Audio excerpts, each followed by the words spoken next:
शुक्रवार की सुबह हफ्ते का पहला कारोबारी सत्र। और आइए दिन की शुरुआत करते हैं।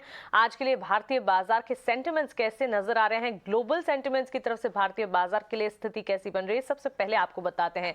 अच्छी स्थिति एशियाई बाजार से इस वक्त आप पाएंगे, क्योंकि 18,850 के पार हम देख रहे हैं। एसजीएक्स निफ्टी में हरे निशान के साथ मजबूती पर ट्रेड्स, करीब 50 अंकों की बढ़त खुलते के साथ ही हमने एसजीएक्स निफ्टी में देखी और ये तेजी जो है वो कायम नजर आ रही है। चीन और हांगकांग के बाजार में भी 1-1.5% तक की बढ़त है। तो एशियाई बाजार से कामकाज अच्छा नजर आ रहा है। विदेशी बाजार में ही अमेरिकी बाजार की शुक्रवार की स्थिति को अगर देखेंगे, डाउ में हमने अच्छा एक्शन देखा। जॉब रिपोर्ट डेटा आए, इकोनॉमिक इंडिकेटिव एक्शन था जिसका एक इंपैक्ट पड़ा, लेकिन टेक्नोलॉजी हैवी काउंटर्स में उठापटक के चलते नैस्डैक में बिकवाली का दबाव, एसएनपी में भी बिकवाली के साथ ही ट्रेड्स क्लोज होते हुए दिखे।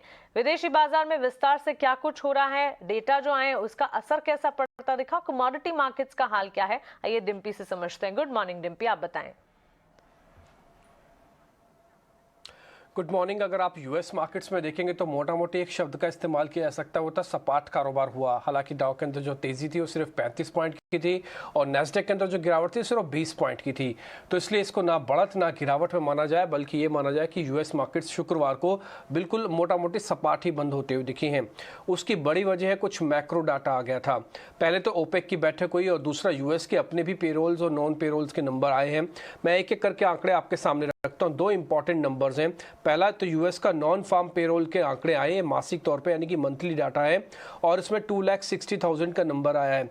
मार्केट एक्सपेक्ट कर रहा था करीब 2 लाख का नंबर आएगा, तो 2 लाख इससे थोड़ा बेहतर आया। दूसरी इंपॉर्टेंट बात, बेरोजगारी के आंकड़ों पर भी यूएस मार्केट्स रिएक्ट करता है।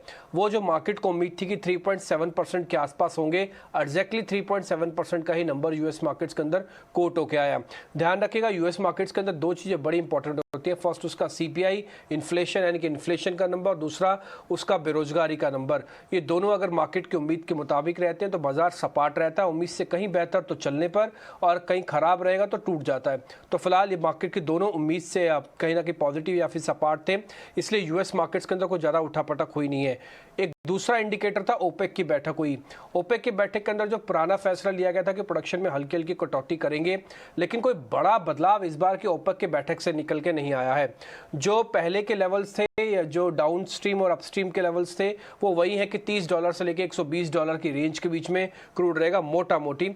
तो वो अभी भी एज इट इज ही इंटैक्ट रहा, इसलिए कोई खास बड़ा फैसला ना आने की वजह से कच्चा तेल के अंदर कुछ ज़्यादा मजबूती या फिर गिरावट नहीं थी। हाँ, चाइना से जब ये नंबर्स निकल के आए कि कोविड के अंदर कुछ रिलैक्सेशंस दे रहे हैं, उसके बाद हमने क्रूड के अंदर तेजी बनते हुए देखी है। यूएस के जब तक नंबर आए थे, यानी कि ओपेक की जब तक बैठक के आउटकम आए थे, तब तक कुछ खास बड़ा चेंज नहीं था। उसके बाद चाइना का जो कोविड से लड़के उसके बाद में कुछ कर्व्स को रिलीज किया गया है, तो उसकी वजह से यहाँ पे हमको तेजी बनते हुए दिखी, करीब 2% के आसपास की। यूरोपियन बाजार से भी एक इंपॉर्टेंट ट्रिगर आया। असल में एसएनपी ने फ्रांस की इकोनॉमी को उसको उन्होंने स्टेबल से नेगेटिव आउटलुक कर दिया है। तो ये एक यूरोपियन बाजार से एक बड़ा पॉइंट था। एशिया बाजारों में फिलहाल अभी मिला जुला कामकाज हो रहा है। कुल मिला के अगर आप देखेंगे तो कमोडिटीज़ में कुछ खास बड़ा रोल नहीं है। हाँ, क्रूड के अंदर थोड़ी तेजी आई है और यूएस मार्केट्स के अंदर सपाट कारोबार हुआ है। विदेशी बाजार के संकेत हमें बताने के लिए तो मिलर जुले ट्रेड्स यहाँ पर यूएस के मार्केट्स में। एशियाई बाजार की ठीक ठाक शुरुआत। अब देखना ही होगा कि एशियाई बाजार में एसजीएक्स निफ्टी की बढ़त है वो आगे कितनी बढ़ती है या फिर साइडवेज मोमेंटम नजर आता है। लेकिन आइए भारतीय बाजार की तरफ बढ़ते हैं। शुक्रवार को एफआईएस डीआईएस की तरफ से क्या एक्शन रहा वो आपको बताते हैं। एफआईएस की तरफ से खरीदारी दिखी, छोटा आंकड़ा था लेकिन खरीदारी के ट्रेड्स नजर आए। करीब 214 करोड़ की खरीदारी एफआईएस ने कैश मार्केट में की। वहीं डीआईएस की तरफ से भी ऑन ए पॉजिटिव नोट करीब 700 करोड़ के पार की खरीदारी देखने को मिली। वायदा बाजार में इंडेक्स फ्यूचर्स में एफआईएस ने 3,900 करोड़ की बिकवाली की है। इंडेक्स ऑप्शंस में 1100 करोड़ की बिकवाली एफआईएस की तरफ से आती हुई।